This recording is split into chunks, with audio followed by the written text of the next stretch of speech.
Assalamualaikum warahmatullahi wabarakatuh. Bismillahirrahmanirrahim. Hamdan wa syukran lillah. Syalatullah ala rasulillah la nabiyya ba'dah. Yang terhormat Bapak Yulianto SPD selaku Kepala Sekolah SDN Gedung Sari 2. Yang terhormat Bapak Ibu Guru serta undangan yang telah hadir pada hari ini. Puji syukur alhamdulillah pada pagi hari ini kita semua dapat berkumpul di majelis dalam keadaan sehat walafiat dalam rangka menghadiri undangan dari Ibu Widayati SPD dengan melakukan sosialisasi diseminasi budaya positif. Shalawat serta salam Allah semoga tetap terhaturkan kepada beliau Nabiullah Muhammad SAW. Ucapan terima kasih kami ucapkan kepada hadirin sekalian yang telah dengan ikhlas melangkahkan kakinya di tempat ini. Sebagai mukadimah, kuranglah bijaksana apabila acara pada pagi hari ini terlalu lama. Oleh karenanya izinkan saya membacakan susunan acara pada pagi hari. Acara pertama pembukaan, acara kedua sambutan dari Bapak Kepala Sekolah, dilanjutkan penyampaian materi diseminasi budaya positif oleh Ibu Widayati dan diakhiri dengan doa penutup. Namun sebelum acara demi acara pada pagi hari ini kita titi bersama, marilah kita membacakan suratul Fatihah. Semoga harapan, semoga acara pada pagi ini dapat berjalan lancar. Ala hadhihi wa likulli niyatin shalihah. Al-Fatihah.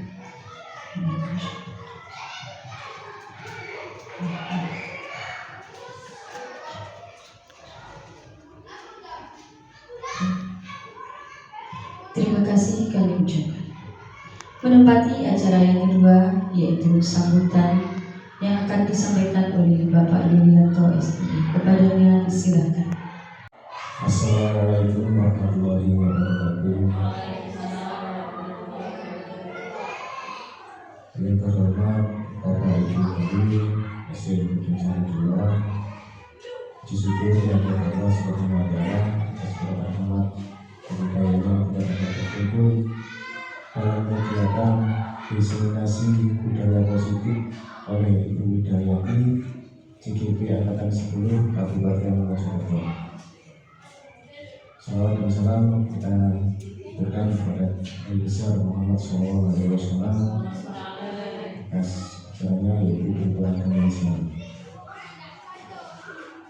Yang pertama, terima kasih atas undangan kegiatan diseminasi oleh Ibu Widayati SPD selaku CGP Angkatan 10 Kabupaten Mojokerto. Dalam hal ini tidak banyak yang saya sampaikan. Semoga sosialisasi dan diseminasi budaya positif yang ada di SDN Gedung Sari 2 ini bisa bermanfaat, dan apabila ada yang sesuai, mari kita terapkan atau laksanakan di sekolah kita. Kemudian untuk Buddha, semoga acara ini berjalan dengan lancar. Para undangan mohon untuk kita saksikan bersama ya acara diseminasi ini dengan baik. Semoga acara ini mendapatkan ilmu yang bermanfaat dan dapat kita terapkan di sekolah kita. Mungkin itu saja yang bisa saya sampaikan. Kurang lebihnya mohon maaf. Saya akhiri. Assalamualaikum warahmatullahi wabarakatuh. Terima kasih disampaikan hadirin serta undangan yang kami hormati. Menempati acara yang kedua yaitu penyampaian materi diseminasi presentasi budaya positif yang akan disampaikan oleh Ibu Widayati SPD. Kepadanya disilakan. Assalamualaikum warahmatullahi wabarakatuh. Alhamdulillah kita masih bisa berkumpul di ruangan ini dalam keadaan sehat walafiat. Saya ucapkan terima kasih buat teman-teman yang sudah ikhlas menghadiri undangan saya. Saya ucapkan terima kasih buat Bapak Kepala Sekolah karena sudah menyempatkan waktunya meskipun beliau banyak kesibukan. Tak lupa sholawat serta salam kita haturkan kepada junjungan kita yaitu Nabi besar Muhammad SAW. Karena berkat beliaulah kita bisa merasakan nikmatnya Islam juga nikmatnya ihsan. Bapak Ibu guru, di sini saya akan memaparkan materi yaitu menyebarkan pemahaman budaya positif modul 1.4.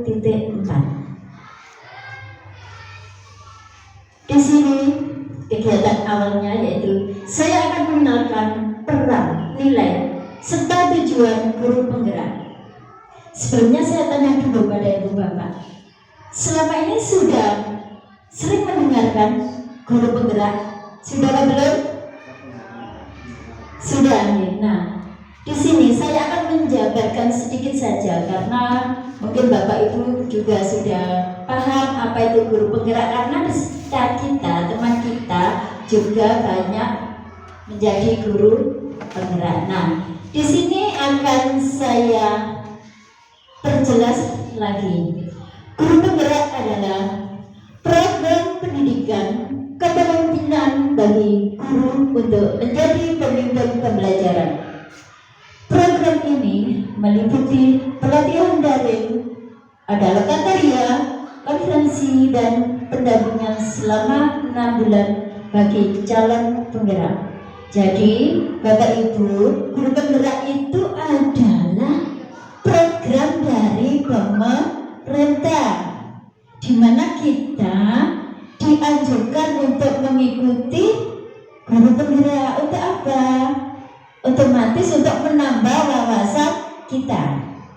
Seperti contohnya Bapak Kepala Sekolah kita kan juga sebagai guru penggerak. Nah, itu contoh. Jadi kita sebagai anak buahnya patut meneladani beliau dan meneruskan jadi guru penggerak. Nah, ini adalah nilai guru penggerak, ada mandiri, reflektif, kolaboratif, inovatif, dan berpihak pada peserta didik. Mandiri yaitu guru penggerak diharuskan mampu mandiri, reflektif, dan kolaboratif. Jadi guru penggerak harus bisa berkolaborasi dengan semua rekan sejawat juga dari sekolah yang lain dan harus inovatif. Apa itu inovatif? Jadi berinovasi, harus mempunyai terobosan-terobosan baru atau program-program baru yang ada di sekolahnya. Begitu juga ada berpihak pada peserta didik. Peran guru penggerak adalah yaitu menjadi pemimpin pembelajaran. Ada yang menggerakkan komunitas praktisi, juga menjadi kelas bagi guru lain, menjalin kolaborasi antar guru, dan mewujudkan kepemimpinan murid. Nah, menjadi pemimpin pembelajaran yaitu guru penggerak diharuskan dan diharapkan bisa mendidik anak dan membimbing peserta didik menjadi pemimpin ke depan untuk menghadapi dan dipersiapkan menghadapi tantangan di masa depan. Karena tantangan di era masa depan otomatis begitu banyak. Jadi guru penggerak diwajibkan dan diharuskan bisa mendidik dan membimbing peserta didik menuju ke arah yang lebih baik. Yang menggerakkan komunitas praktisi yaitu guru penggerak harus bisa menggerakkan komunitas praktisi. Contohnya di sekolah kita kan ada KKD ini. Nah, itu kita gerakkan. Kita galakkan setiap 2 minggu sekali tiap hari Sabtu pas 2 minggu. Jadi di situ kita adakan KKDM ini tentang pembahasan bisa untuk aksi nyata untuk PNM atau pembuatan video pembelajaran. Nah, itu contoh dari komunitas praktisi. Nah, menjadi cas bagi guru lain adalah salah satu contohnya kalau ada teman kita yang kurang bisa membuat aksi nyata atau kurang bisa membuat video pembelajaran, kita harus bisa siap mendampingi dan membimbingnya sampai teman kita itu paham. Itu adalah cas bagi guru lain. Nah, untuk kolaborasi antar guru penggerak diharuskan bisa berkolaborasi dengan guru mata pelajaran. Contohnya, harus bisa berdampingan dengan guru PJOK, guru agama, dan guru seni rupa. Jadi kita semua adalah tim dan bisa berkolaborasi. Dan untuk mewujudkan kepemimpinan murid, jadi kita sebagai guru penggerak diharapkan juga bisa membimbing anak-anak untuk bisa menjadi pemimpin yang diharapkan di masa depan. Jadi anak-anak dilatih untuk mandiri, disiplin, bagaimana menjadi pemimpin untuk masa depan. Kegiatan inti yaitu konsep utama budaya positif modul 1.4.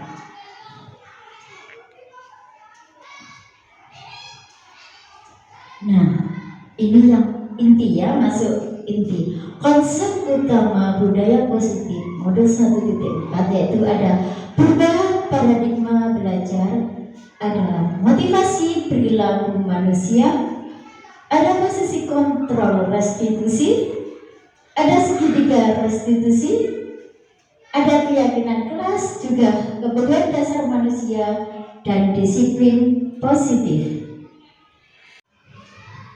Yang pertama yaitu ada perubahan paradigma belajar.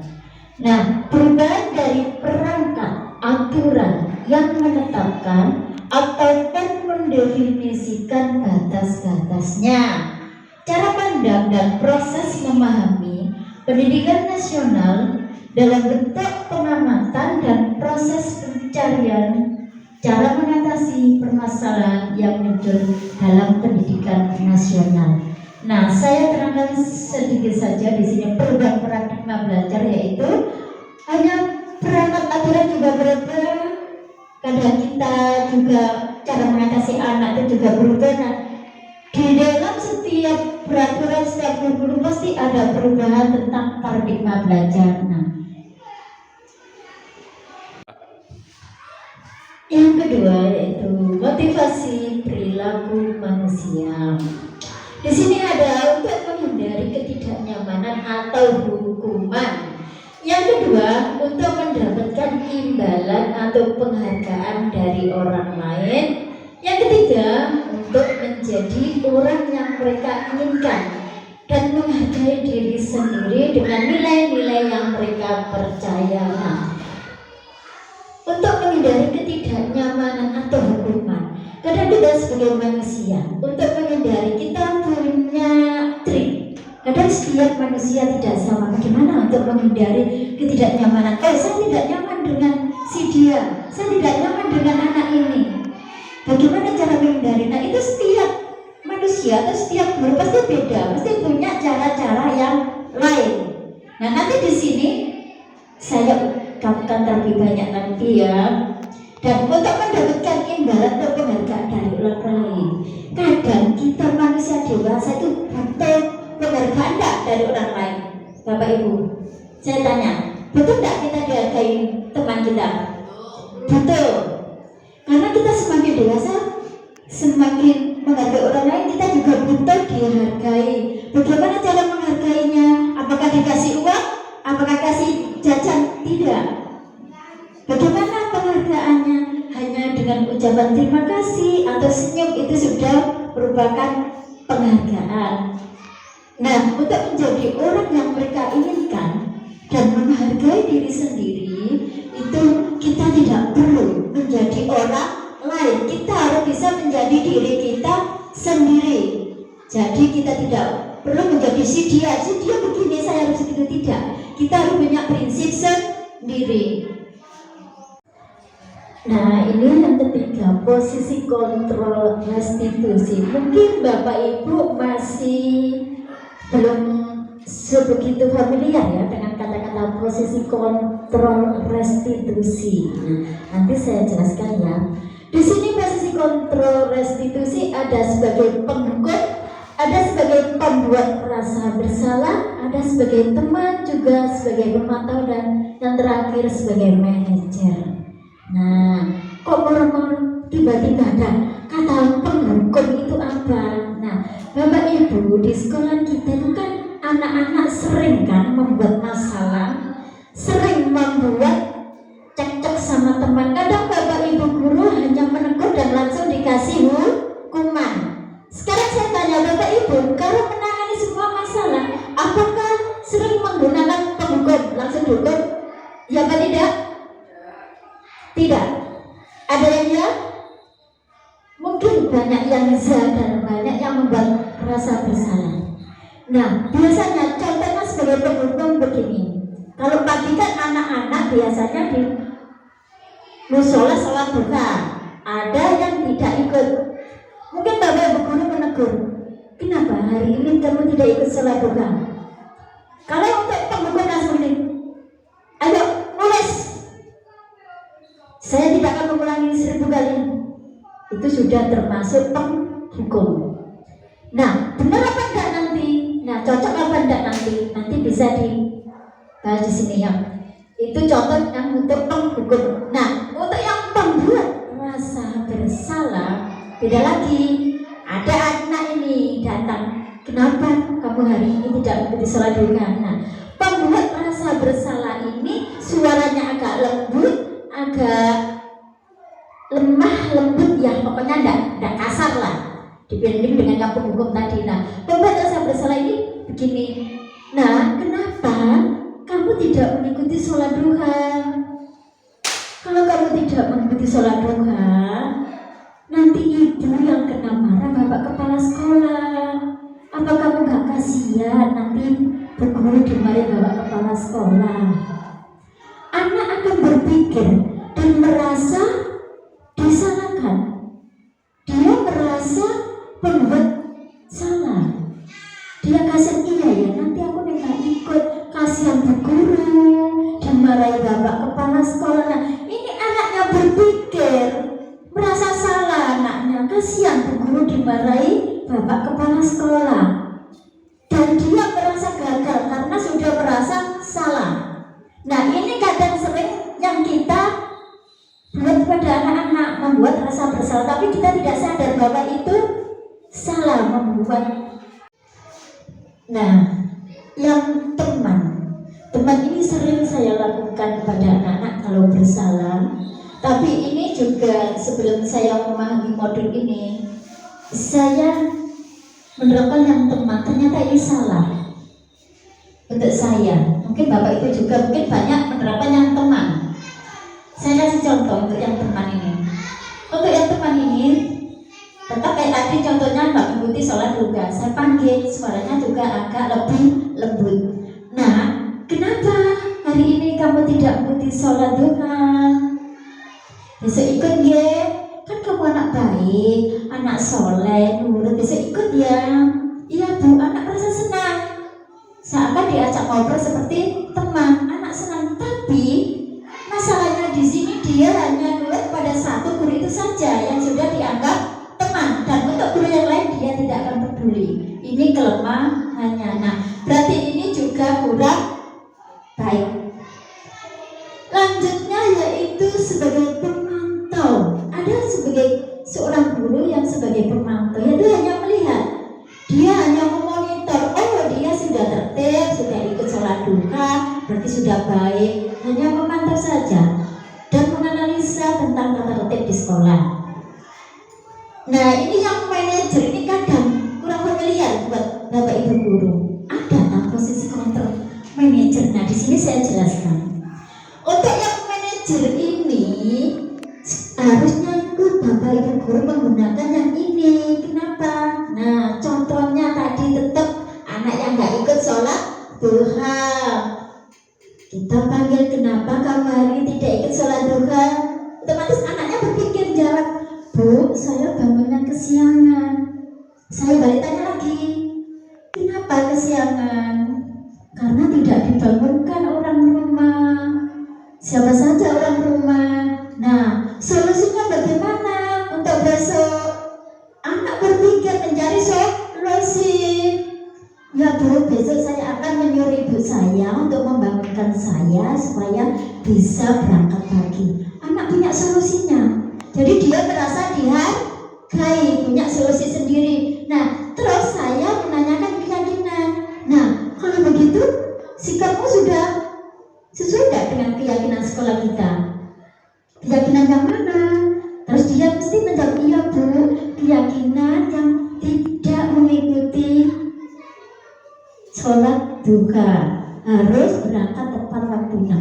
Disebutkan dia bisa menyebutkan keyakinan sekolah. Ya, Bapak Ibu, karena kondisinya sudah mencair, sudah agak panas, mari kita es breaking dulu, ya. Nah, ayo kita berdiri semua. Kita ikuti ini.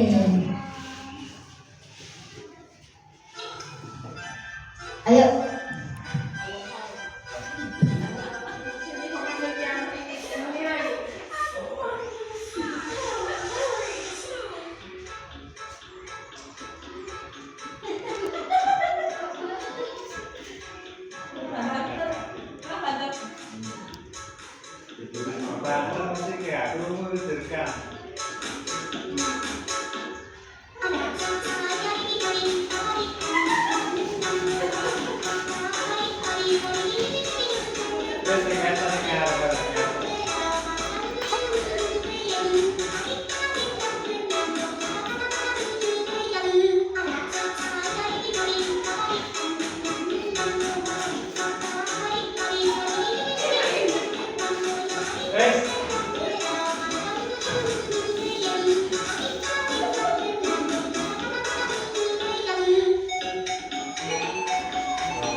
Bapak Ibu tadi sudah SBK, sudah kembali kan? Sudah siap menerima materi selanjutnya. Masih di posisi kontrol restitusi guru, yaitu posisi kontrol guru sebagai pemantau. Di sini posisinya dapat diartikan bahwa guru sebagai pengawas atau pemantau saja, seperti tadi yang saya jelaskan. Guru yang bertanggung jawab terhadap perilaku siswa yang diawasinya.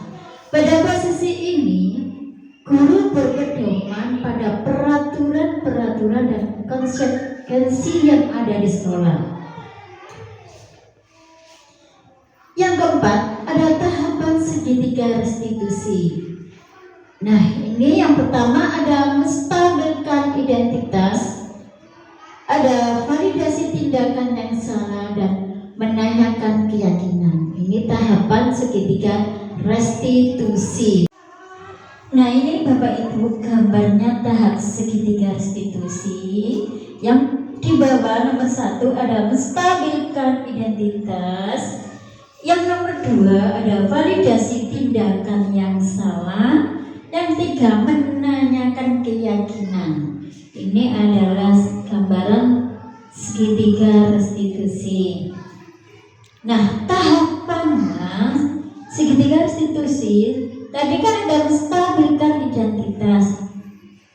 Jadi bagian dasar dari segitiga ini bertujuan untuk mengubah identitas anak dari orang yang gagal karena melakukan kesalahan menjadi orang yang sukses.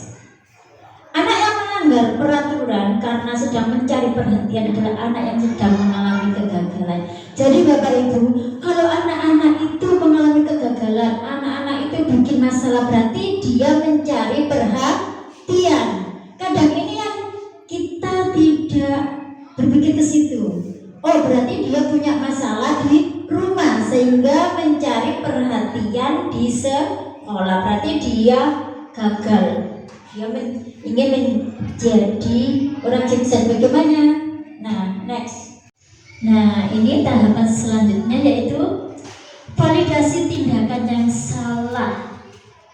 Validasi tindakan merupakan salah satu dalam segitiga restitusi, melibatkan pengakuan dan penerimaan perasaan serta tindakan siswa bahkan jika mereka telah melakukan kesalahan. Seperti tadi kalau dalam manajemen tadi, anak-anak berani mengakui kesalahannya.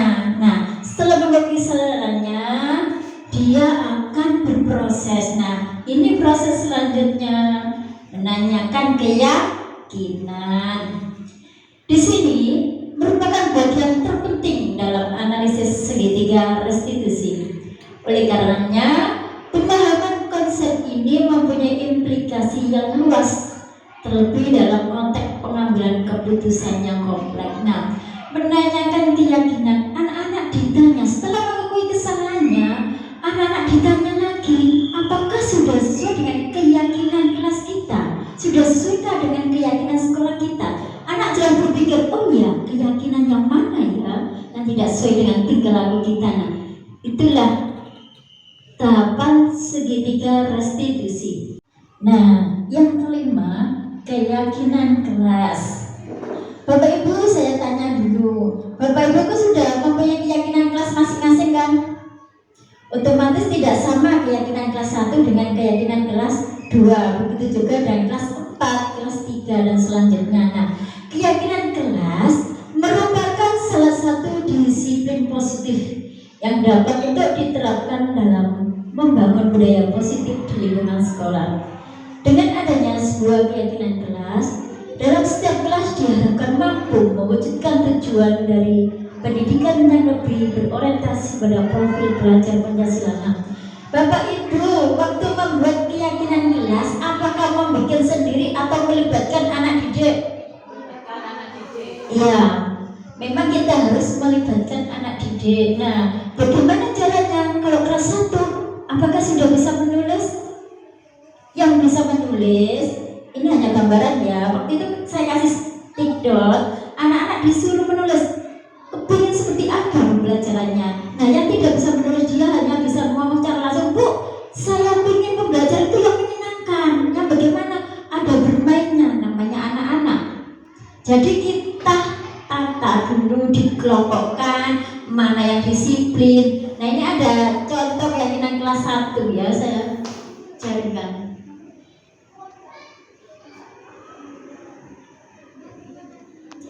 Next. Nah, ini adalah salah satu contoh keyakinan kelas 1. Yang pertama ada disiplin dan tepat waktu. Kenapa saya taruh di nomor 1 disiplin? Karena anak-anak sejak kecil harus diterapkan disiplin. Karena kalau sudah bisa disiplin, pasti kedepannya dia akan bisa tertata dengan sendirinya. Yang kedua, menjaga kebersihan kelas. Ini tidak kalah pentingnya, kebersihan kelas. Jadi biasakan anak sejak kecil membuang sampah ke tempat sampah. Kalau sudah terbiasa, anak-anak akan dengan sendirinya membuang sampah ke tempatnya. Yang nomor 3, berbicara dengan sopan. Jadi anak-anak itu diajari berbicara dengan bapak ibu guru bagaimana, berbicara dengan teman bagaimana. Nah, dia akan paham di situ.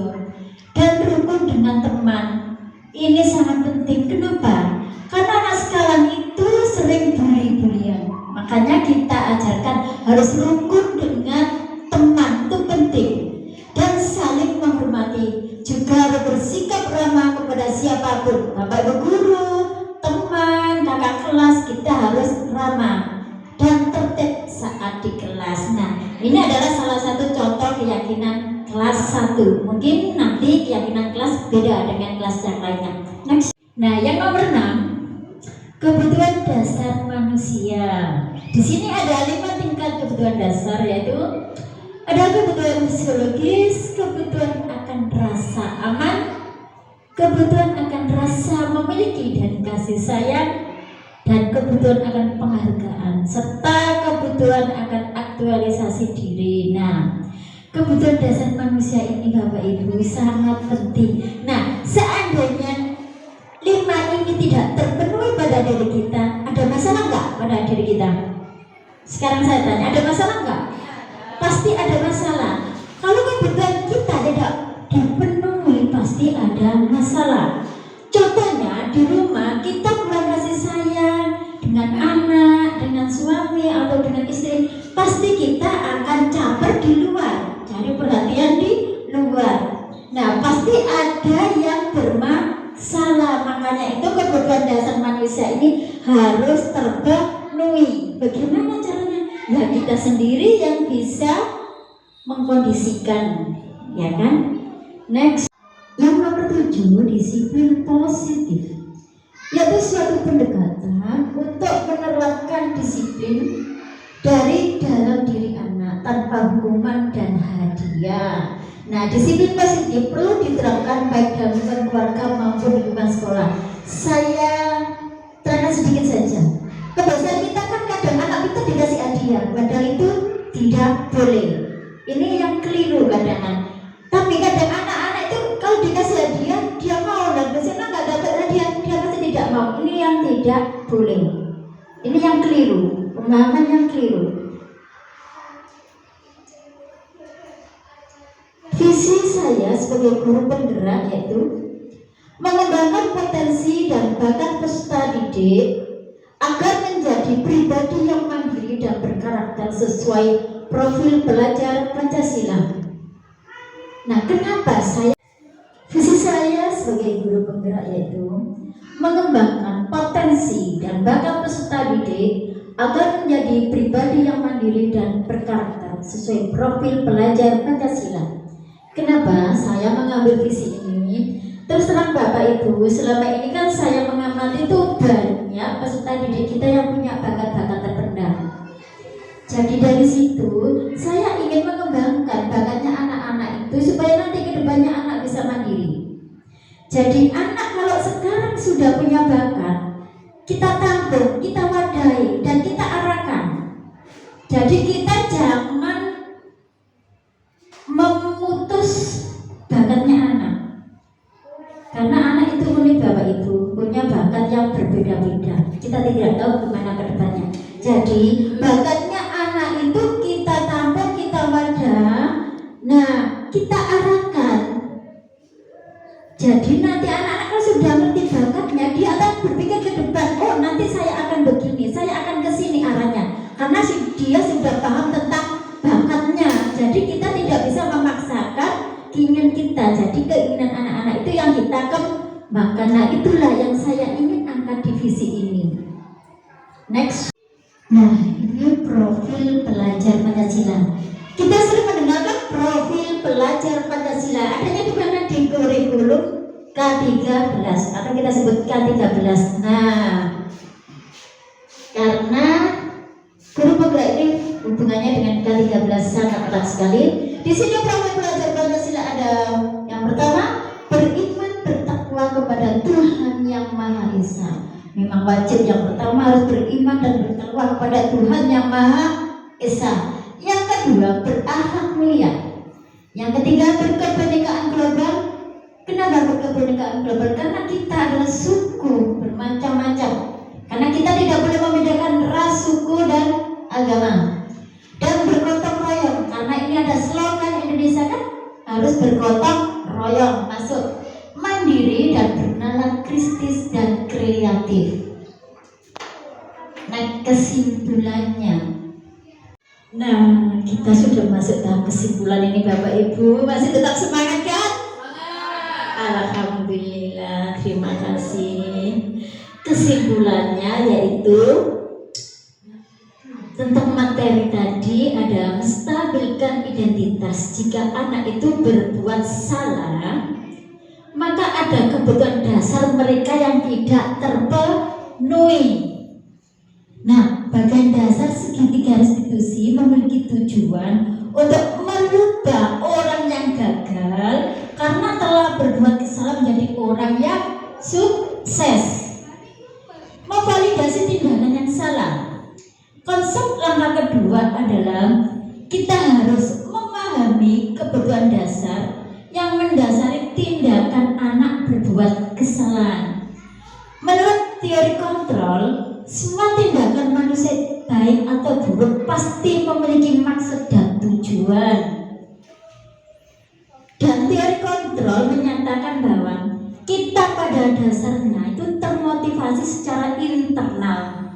Nah, ketika langkah 1 dan langkah 2 sukses dilakukan, maka anak akan siap untuk dihubungkan dengan nilai-nilai yang dia percaya dan berpindah menjadi orang yang dia inginkan. Ini seperti contoh tadi restitusi yang mana? Manajer, ya kan?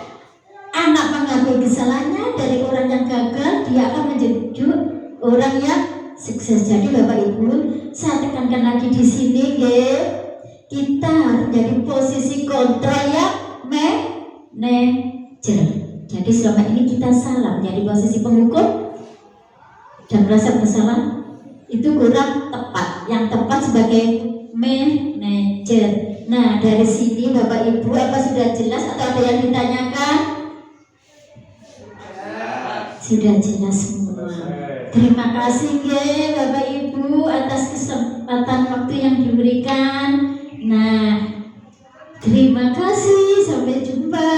Saya kembalikan kepada Bu Moderator.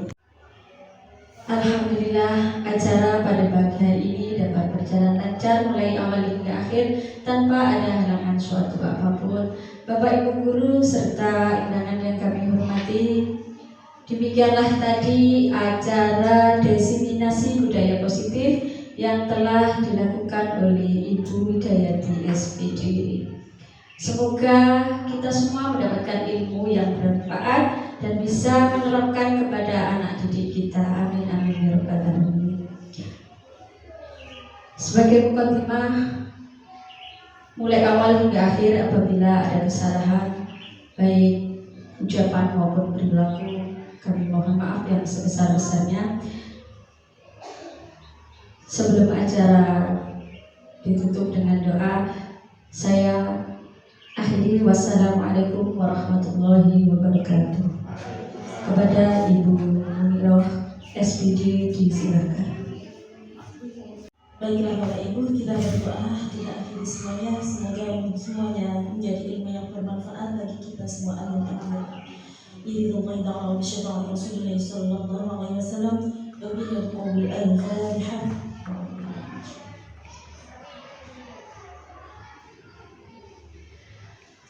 أعوذ بالله من الشيطان الرجيم. بسم الله الرحمن الرحيم. الحمد لله رب العالمين حمدا شاكرا اللهم صل على سيدنا محمد وعلى سيدنا محمد. اللهم صل على سيدنا محمد الأحباب الأفضل من يقل وجه الحاجة ويدخل السيئات ودرفعنا بها إلى الرب الجنة والإمام بأنصار الله يريد من حرمة الله. رب هب لي من الصالحين، رب هب لي من الصالحين، رب هب لي من الصالحين.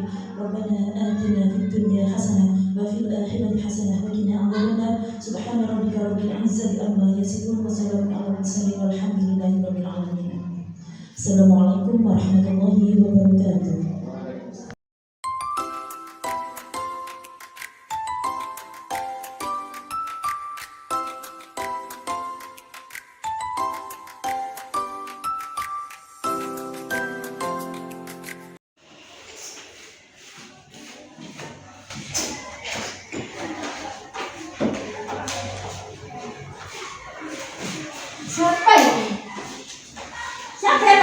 Ilham?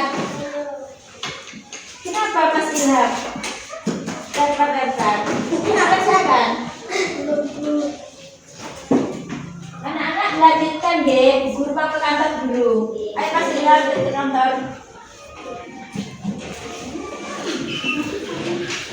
Mas Ilham, tadi di kelas melakukan apa yuk? Lambat-lambat tas Bu. Sudah mengerjakan tugas yang Ibu berikan tadi? Belum Bu. Kira-kira bisa enggak mengerjakan tugas yang dari Bu Guru? Bisa Bu. Mas Ilham masih ingat dengan kesepakatan kelas kita? Masih Bu. Kira-kira kesepakatan kelas tentang mana? Tidak mengganggu teman dan mengerjakan tugas yang diberi oleh Bu Guru. Berarti sudah sesuai belum tadi? Belum Bu. Ya, terus kira-kira Mas Ilham mau melakukan apa selanjutnya? Minta maaf kepada teman-teman dan melanjutkan pelajaran Bu. Benar, mau minta maaf? Benar Bu. Nah, nanti langsung minta maaf sama teman-temannya dan langsung mengerjakan tugasnya, nggih. Soalnya waktunya kurang 10 menit. Nggih, ayo kembali ke kelas. Nama saya Ilham. Saya dari SD Gedung Sari 2. Saya senang melakukan praktek restitusi dengan Bu Guru. Karena bila saya melanggar kesepakatan kelas, saya bisa mengetahui dan memperbaiki sesuai dengan keyakinan saya dan kesepakatan kelas. Terima kasih.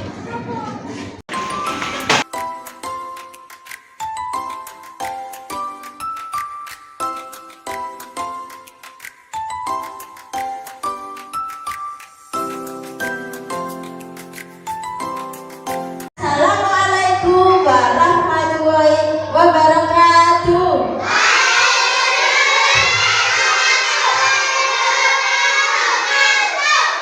Alhamdulillah. Anak-anak hari ini masuk semua kan?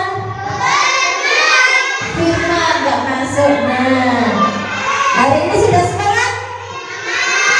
Ayo semangat dulu. Buka.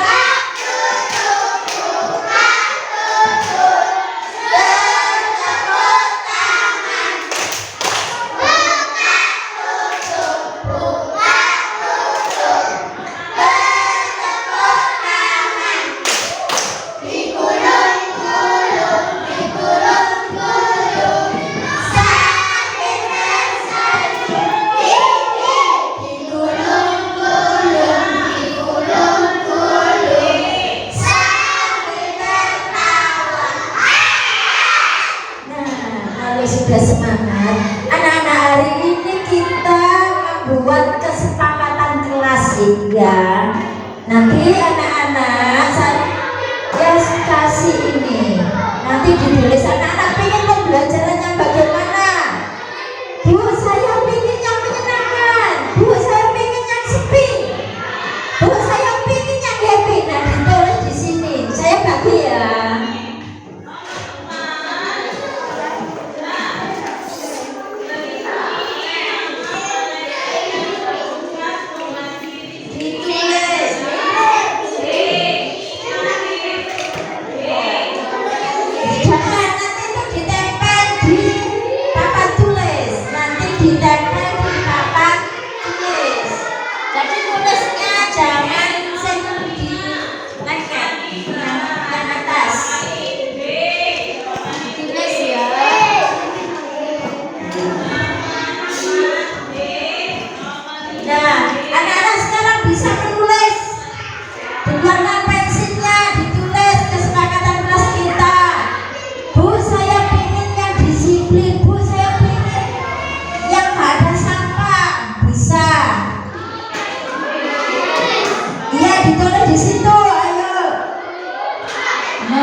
Iya, ditulisnya.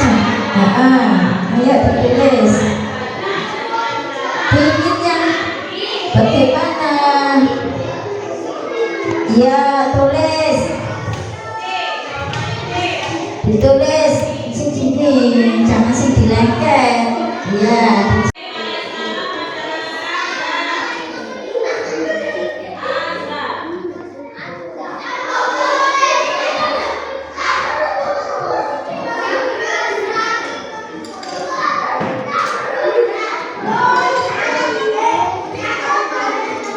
Sudah mulai semua? Iya, apa kamu? Oh iya, anak sudah. Nanti anak-anak menempel ke papan tulis satu persatu. Ayo mulai dari Mas Wanani, ditempel dulu. Ditempel agak ke atas saya.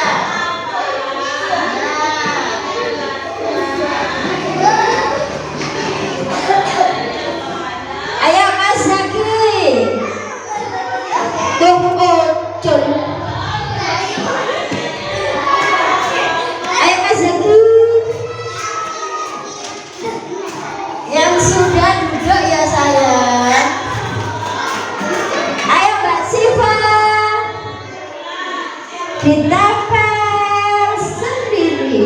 Iya, Mbak Apren. Mbak Bisa.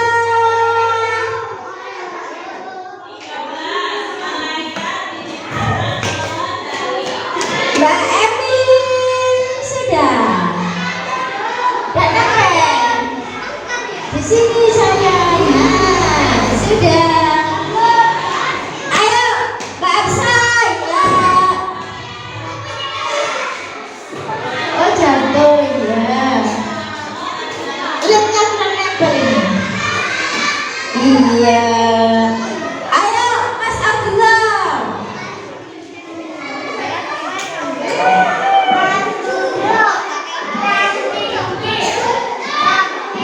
Ditempel. Mas Dio.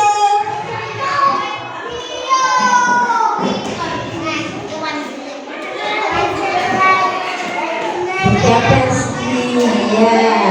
Mas Ella.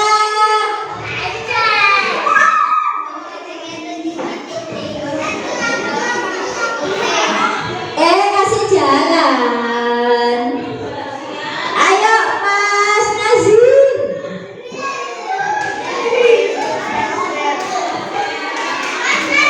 Mas Nazir.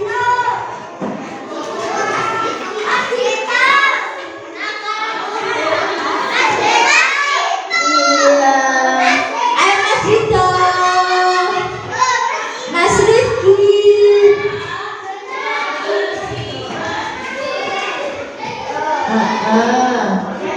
Iya, terima kasih anak-anak sudah menuliskan.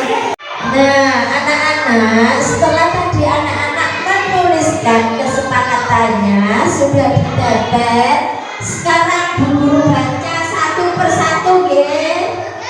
Nah, di sini ada apa ini? Bersenang menerima pelajaran. Saya tulis nanti diurutkan. Tak tulis dulu.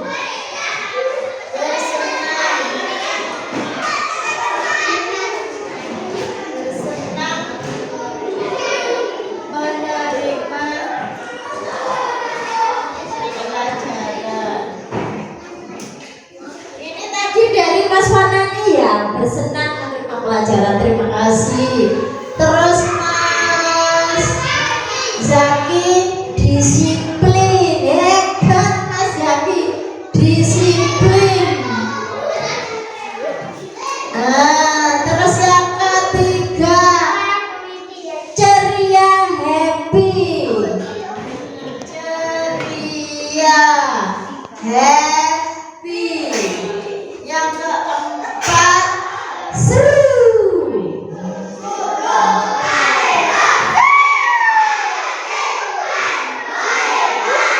Nomor 5, seru dan menyenangkan. Seru dan menyenangkan. Oh, jatuh. Terus lanjutnya, semangat. Semangat belajar. Semangat belajar. Apa ini? Tertib. Oh, tertib. Dan siapa tadi? Dio. Oh, Dio tertib. Hebat.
Sama enggak?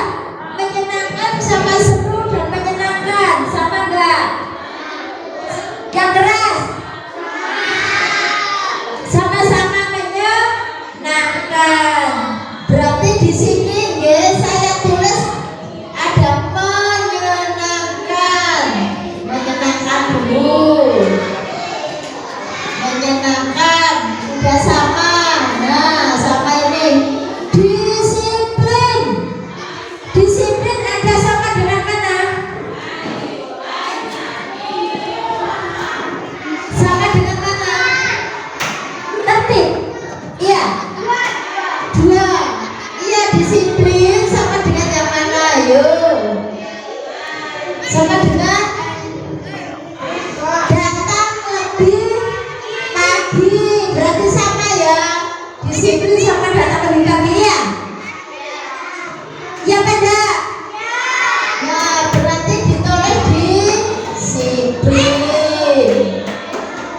Yang ketiga, ceria. Ceria sama dengan seru nggak? Ceria sama dengan seru nggak? Sama nggak Ki? Ceria sama seru, sama ya. Saya tulis di sini. Ceria. Nomor 4. Seru sudah sama. Semangat belajar. Semangat belajar berarti sama dengan apa? Semangat belajar. Tertib. Ini sama. Ada tertib. Punyanya siapa tadi? Iya, sama. Iya, punyanya Dio. Tulis tertib. Terus tidak bertengkar. Tidak bertengkar berarti apa? Rukun dengan teman. Rukun dengan teman. Nah, yang keenam, tidak makan di kelas. Nah, yang keempat yaitu pembelajaran yang menyenangkan. Jadi anak pembelajaran yang menyenangkan itu yang bagaimana? Belajar sambil bermain. Bisa, yang penting anak-anak bisa mengikuti dan menyenangkan. Nah, anak-anak terima kasih ya sudah menuliskan kesepakatan kelasnya sehingga sudah mendapatkan keyakinan kelas. Ada 4 keyakinan kelas. Ya, perhatikan. Dari sini sudah selesai dan sudah mendapatkan keyakinan kelas. Nah, sekarang sudah bisa dipahami keyakinan kelasnya? Sudah.